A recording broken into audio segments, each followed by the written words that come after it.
Bila sam sa kolegicom u Rijeci na jednom restoranu i tu mi se pukli su mi zubi.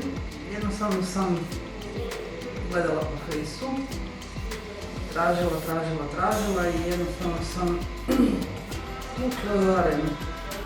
Radila sam 2 implantata, trajalo je 6 mjeseci. Međutim, moje tijelo je jedan implantat prihvatilo, drugi odbacilo.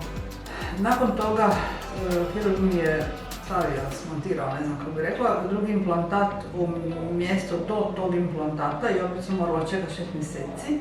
Taj drugi implantat mi je tijelo prihvatilo. Nakon toga sam radila cirkon krunice. Dakle, toliko su dobri da sam dovela djecu svoju ovdje i ne mislim ih odavde odvesti dok sam živa.